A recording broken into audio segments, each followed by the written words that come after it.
오늘 함께 나눌 하나님의 말씀은 역대상 22장 2절에서 19절까지의 말씀입니다. 역대상 22장 2절에서 19절까지의 말씀입니다. 다 함께 하나님의 말씀 봉독하도록 하겠습니다.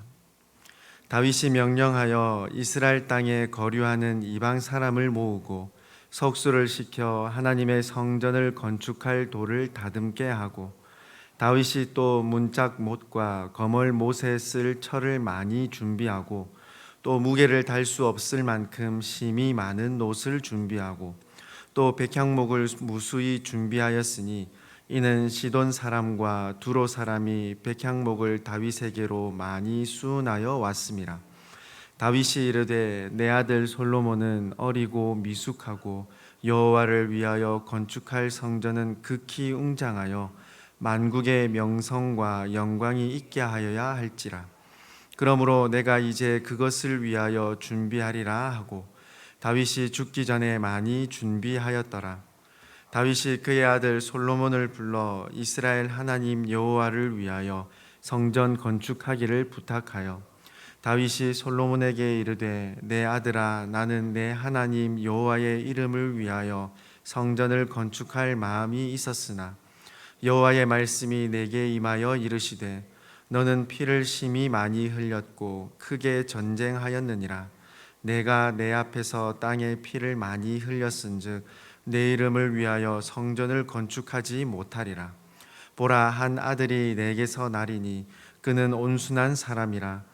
내가 그로 주변 모든 대적에게서 평온을 얻게 하리라. 그의 이름을 솔로몬이라 하리니 이는 내가 그의 생전에 평안과 안일함을 이스라엘에게 줄 것임이니라. 그가 내 이름을 위하여 성전을 건축할지라. 그는 내 아들이 되고 나는 그의 아버지가 되어 그 나라 왕위를 이스라엘 위에 굳게 세워 영원까지 이르게 하리라 하셨나니, 이제 내 아들아, 여호와께서 너와 함께 계시기를 원하며 내가 형통하여 여호와께서 내게 대하여 말씀하신 대로 내 하나님 여호와의 성전을 건축하며, 여호와께서 내게 지혜와 총명을 주사 내게 이스라엘을 다스리게 하시고 내 하나님 여호와의 율법을 지키게 하시기를 더욱 원하노라. 그때에 내가 만일 여호와께서 모세를 통하여 이스라엘에게 명령하신 모든 규례와 법도를 삼가 행하면 형통하리니, 강하고 담대하여 두려워하지 말고 놀라지 말지어다. 내가 환난 중에 여호와의 성전을 위하여 금 10만 달란트와 은 100만 달란트와 놋과 철을 그 무게를 달 수 없을 만큼 심히 많이 준비하였고, 또 제목과 돌을 준비하였으나 너는 더할 것이며, 또 장인이 내게 많이 있나니 곧 석수와 목수와 온갖 일에 익숙한 모든 사람이니라. 금과 은과 놋과 철이 무수하니 너는 일어나 일하라. 여호와께서 너와 함께 계실지로다 하니라.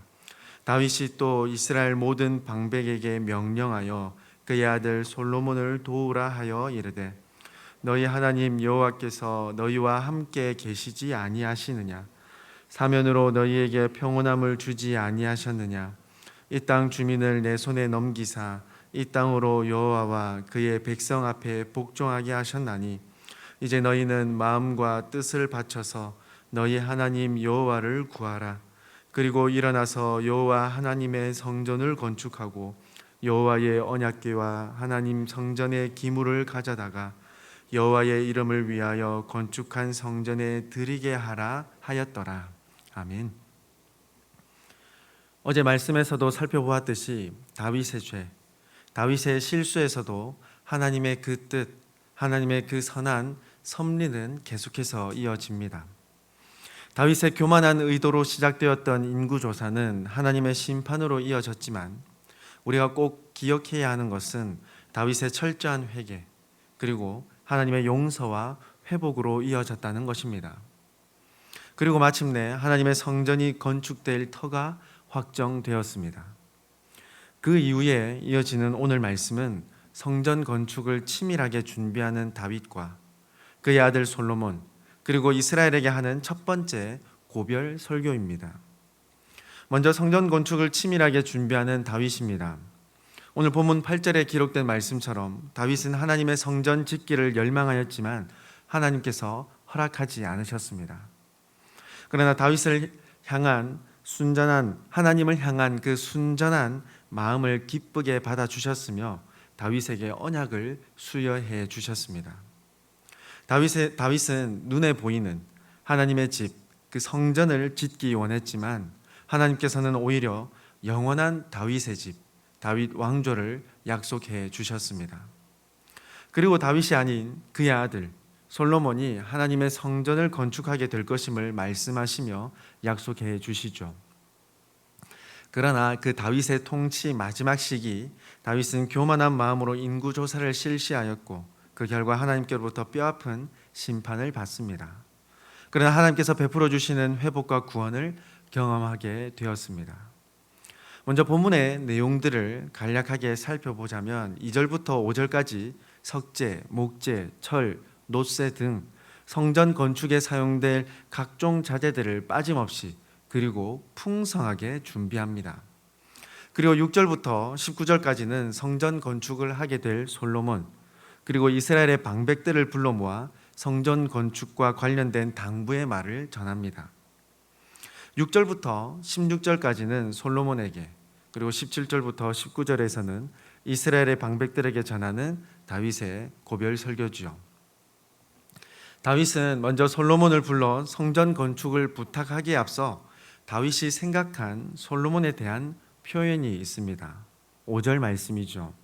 내 아들 솔로몬은 어리고 미숙하고, 어리다라고 이 번역된 히브리어는 소년, 아이로 번역되기도 하는 단어로서 본문에서의 의미는 젊은이 또는 청년으로 보는 것이 적합할 것 같습니다. 그리고 미숙하다라고 번역된 히브리어 단어의 의미는 주로 긍정적인 표현으로서 상냥하다 또는 다정하다라는 의미가 담겨 있습니다. 이 솔로몬의 나이는 정확하게 알 수 없지만 당시 성전 건축을 계획하고 또 치밀하게 준비하던 다윗의 그때에 솔로몬의 나이는 정확하게 알 수는 없지만 분명한 점은 솔로몬이 아버지의 대를 이을 수 있을 만큼 장성한 나이였을 것은 분명하다는 것입니다. 그러나 솔로몬은 아직은 경험이 부족하고 또한 아버지의 마음으로 보기에는 어리게만 보였던 솔로몬이었던 것이죠. 그래서 다윗은 미리 솔로몬을 대신하여 하나님의 성전 건축을 준비할 재료들을 치밀하게 준비하고 있습니다. 6절부터 10절까지 하나님께서 이미 다윗에게 하셨던 그 약속의 말씀을 솔로몬 자신의 아들에게 그대로 전해줍니다. 그리고 이후에 11절 말씀을 아들 솔로몬에게 중요한 신앙의 중심을 전하고 있는 것이죠. 이제 내 아들아, 여호와께서 너와 함께 계시기를 원하며 내가 형통하여 여호와께서 내게 대하여 말씀하신 대로 내 하나님 여호와의 성전을 건축하며, 하나님의 성전을 건축하기 위해서 가장 중요한 조건, 바로 하나님의 전적인 은혜가 필요하다는 것을 강조하고 있습니다. 여호와께서 너와 함께 계시기를 원하며, 하나님께서 함께 해 주셔야지만 성전을 완공할 수 있다는 말씀입니다. 하나님께서 함께 해주시는 그 상태, 그 상황, 그 모습이 바로 형통이라는 것이죠. 그리고 또한 하나님께서 말씀하신 대로 실천해야 한다는 점을 거듭 강조하고 있습니다. 이 모습을 잘 보여주는 대표적인 인물, 또 사람, 모범이라고 한다면 시편 1편에 기록된 사람이라 할 수 있겠습니다. 사실 시편 1편에 기록된 복 있는 사람에 대한 표현은 감탄사로 표현하는 것이 시편 1편의 의미와 주제를 더 생동감 있게 잘 드러낸다 할 수 있습니다. 원어에 따라 표현해 보자면 행복하도다 그 사람이여, 또는 그 사람이여 행복하여라 라고 표현할 수 있습니다.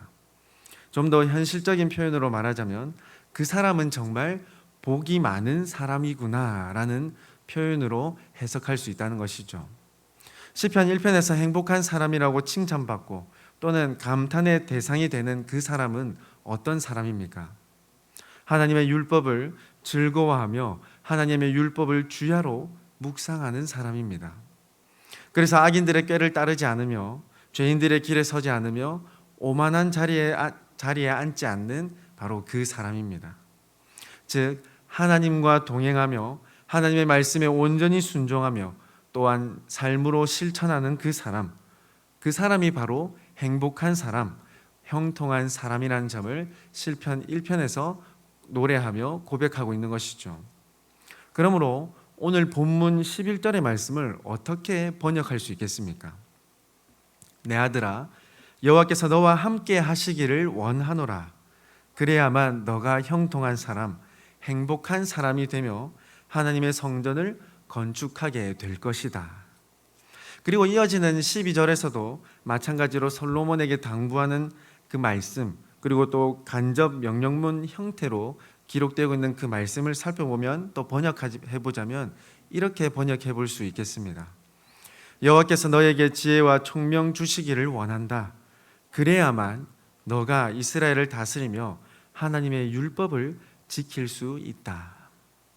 앞서 다윗은 성전 건축을 위해 필요한 재료들을 풍성히 준비했습니다. 이스라엘 내에서 준비할 수 있는 재료는 물론이며 이방 땅 시돈과 두로 사람들에게 백향목을 준비하도록 철저히 계획하였습니다. 그리고 오늘 본문 2절과 3절 말씀에 기록된 것과 같이 돌, 못, 쇠, 노쇠 등등 무게를 달 수 없을 만큼 각종 재료들을 심히 많이 준비하였습니다. 그럼에도 가장 중요한 핵심은 가장 먼저 준비되어야 할 것은 바로 하나님께서 함께 해 주셔야지만 한다는 점입니다. 하나님께서 지혜를 주시고 총명을 주셔야지만 가능한 건축, 가능한 사업이라는 것이죠. 매우 중요한 당부이자 매우 중요한 신앙의 전수입니다. 하나님께서 함께 해주시는 그 형통의 결과로 건축되는 하나님의 그 성전을 통해서 만국의 모든 사람들에게 모든 나라에 하나님의 명성과 영광이 두루 퍼지게 해야 한다는 다윗의 준비입니다. 이와 같은 준비는 다윗의 뒤를 이어갈 솔로몬뿐만 아니라 이스라엘의 모든 백성들에게도 요구되는 중요한 믿음의 핵심입니다. 다윗이 백성들에게 요구하는 것은 솔로몬을 도우라입니다. 즉 솔로몬이 하나님의 성전을 건축하는 일에 최선을 다할 수 있도록 도우라는 뜻이며, 하나님의 성전을 건축하는 것은 솔로몬만의 사명만이 아니라 택한 백성, 이스라엘 백성들 모두의 사명이라는 점 또한 강조하고 있는 것이죠. 또한 돕다라는 이 표현에는 솔로몬에게 당부했던 의미와 동일하게 이어지고 있습니다. 솔로몬을 힘껏 돕는다는 것은 솔로몬과 동일하게 하나님의 말씀에, 그 하나님의 선한 뜻에 온전히 순종하는 것을 의미합니다. 하나님의 뜻을 따라 행하는 솔로몬을 돕는다는 것은 하나님의 뜻에 순종하는 것과 다름없기 때문이죠. 19절 말씀입니다. 이제 너희는 마음과 뜻을 바쳐서 너희 하나님 여호와를 구하라. 그리고 일어나서 여호와 하나님의 성전을 건축하고 여호와의 언약궤와 하나님의 성전의 기물을 가져다가 여호와의 이름을 위하여 건축한 성전에 드리게 하라 하였더라. 마음과 뜻을 바쳐서 너희의 하나님 여호와를 구하라 라는 이 명령은 너희 마음과 너희 영혼을 바쳐 너희 하나님 여호와의 뜻을 받들어라고 번역할 수 있습니다. 즉 이스라엘 모든 백성들이 솔로몬을 도와 하나님의 성전을 건축하기에 힘을 다해야 하는데, 도우는 방법 중 최우선적인 것은 바로 하나님의 말씀에 순종해야 하는 신앙적인 측면이 있어야 한다는 것입니다. 그렇게 한 뒤에 하나님의 언약궤와 하나님의 성전 기물들을 들여 놓아야 할 것을 명령합니다. 성전을 건축하고 언약궤와 성전 기구들, 하나님을 섬길 그 모든 도구들을 놓은 뒤에 하나님을 따르는 것이 아니라 하나님을 따르는 것이 가장 먼저 되어야 하며, 그 이후에 하나님께서 명하신 그 과업들을 수행해야 한다는 가르침입니다. 제가 앞서도 생각했듯이 하나님을 따르는 것, 하나님과 동행하는 것, 하나님의 말씀에 전적으로 순종하는 것, 하나님께서 우리와 함께 해 주셔야 한 것이 우선이 되어야 한다는 점을 강조하는 것이죠. 하나님께서 도와주시며 보호해 주시며 인도해 주심이 선행되어야 한다는 것입니다. 그렇게 될 때에 비로소 성전 건축이 가능하다는 것입니다. 이 선포, 이 명령을 통해서 먼저는 이 성경을 읽는 1차 독자들, 포로 귀한 자들에게 하나님 성전 중심의 생활, 그 예배의 회복을 촉구하고 있다는 것을 알 수 있습니다. 그래야지만 하나님께서 주시는 지혜와 총명으로 하나님의 명성과 영광을 드러낼 수 있다는 것입니다. 그것이 바로 택한 백성들의 의무이자 목적이라는 말씀이죠. 사랑하는 우리 성도 여러분, 다윗이 솔로몬과 이스라엘 방백들에게 전하는 당부는 오늘날 우리에게 교훈하시는 성령 하나님의 촉구이자 명령입니다. 이 땅에서의 진정한 복, 형통은 부유하게 소유한 물질이나 풍요가 아니라는 점을 깨닫게 해주십니다. 다윗은 무게를 셀 수도 없을 만큼 매우 많은 양의 재료들을 준비했습니다. 그러나 그의 아들 솔로몬에게 당부한 것, 거듭 강조한 것은 무엇입니까? 재료를 사용하는 방법, 재료를 공수하는 방법, 재료의 충분함이나 왕으로서 어떻게 백성을 다스려야 하는지를 가르치고 어떤 정치적인 수단을 전해준 것이 아닙니다. 가장 먼저 당부하고 기원했던 것은 하나님께서 너와 함께 하시기를 원한다입니다. 하나님께서 함께 해주셔야지만 너가 형통하고 그래야지만 하나님께서 명령하신 그 과업, 하나님의 성전을 건축할 수 있다는 가르침입니다. 솔로몬에게 전하는 다윗의 이 당부들은 시편 127편, 솔로몬이 기록한 말씀을 떠오르게 합니다. 시편 127편 1절 말씀입니다. 여호와께서 집을 세우지 아니하시면 세우는 자의 수고가 헛되며 여호와께서 성을 지키지 아니하시면 파수꾼의 깨어 있음이 헛되도다. 당시 포로 귀한 자들에게나 오늘날 저와 여러분에게나 동일한 가르침을 전해 주십니다. 세상에서의 그 어떤 것이라도 하나님의 도우심이 없으면 그 모든 것이 헛되다는 가르침입니다. 어떤 일을 하기 전 가장 먼저 하나님께 함께하여 주시기를 간구하는지, 하나님께서 지켜주시고 보호해 주시기를 간구하는지를 오늘 말씀을 통해서 우리에게 묻고 계십니다. 이것이 하나님께서 택하신 자들이 나아가야 할 방향이며 하나님과 동행하는 삶, 하나님께서 온전히 구속하여 주신 사람들의 삶이라는 것을, 진정한 형통한 사람들의 삶이라는 점을 우리에게 가르쳐 주고 계십니다. 그러므로 하나님 성전의 중심의 삶은 오늘날 우리에게는 예배의 중심의 삶으로 이어진다는 것을 깨달을 수 있습니다. 하나님과 만나는 그 예배의 시간, 그 거룩하고 복된 시간을 통하여 우리는 진정한 행복, 진정한 형통을 누리고 깨닫게 되는 것이죠. 이스라엘에게 명령하신 모든 규례와 법도를 삼가 행하면 형통하리니, 하나님께서 우리에게 계시하신 그 성경 말씀에 온전히 순종하고 복종하고 따른다면 우리의 삶은 곧 형통한 삶이라는 것을 우리는 다시 한번 깨달을 수 있습니다. 하나님께서 하나님의 아들 예수님을 통하여 하나님 나라의 백성으로 우리를 삼아 주셨습니다. 택한 백성, 또 다른 영적 이스라엘로 접붙임 되었습니다. 그럼에도 우리는 하나님 앞에서 여전히 어리고 미숙한 존재들입니다. 그러하기에 더욱더 하나님을 의뢰하며 하나님의 뜻을 따라야만 합니다. 하나님의 그 뜻에 순종해야 한다는 것입니다. 어리고 미숙한 우리 모두를 위하여서 하나님께서는 많은 것으로 예비하시고 인도하고 계신다는 것을 우리는 확신하고 그분의 뜻을 순종하고 따라야 합니다. 앞서 나누었듯 성전 중심의 삶은 오늘날 예배 중심의 삶으로 이어진다는 것을 꼭 기억할 수 있기를 바랍니다. 예배의 시간을 우리의 생명과도 소중하게 여길 수 있기를 소망합니다. 뿐만 아니라 삶으로 이어지는 영적 예배도 날마다 이어질 수 있기를 간절히 소망합니다. 함께 기도드리겠습니다. 사랑과 은혜가 풍성하신 아버지 하나님, 오늘도 하나님의 말씀을 묵상하며 새로운 하루를 시작하게 하여 주심에 감사드립니다. 우리의 모든 것을 주관하시는 분은 하나님이심을 확신하고 하나님과 동행하는 삶, 하나님 말씀 앞에 겸손히 순종하는 삶을 살아가도록 도와주시옵소서. 하나님과 동행하는 삶, 하나님의 말씀에 순종하는 삶이 곧 형통한 삶임을 잊지 않고 살아갈 수 있도록 지혜와 능력을 더하여 주시옵소서. 우리가 처한 환경이 어떠하든지 가장 먼저 하나님을 의지하고 의뢰하는 담대함이 가득하게 하여 주시옵소서. 뿐만 아니라 그리스도인답게 맡은 일에 최선을 다하며 충성을 다할 수 있도록 힘과 능력을 더하여 주시옵소서.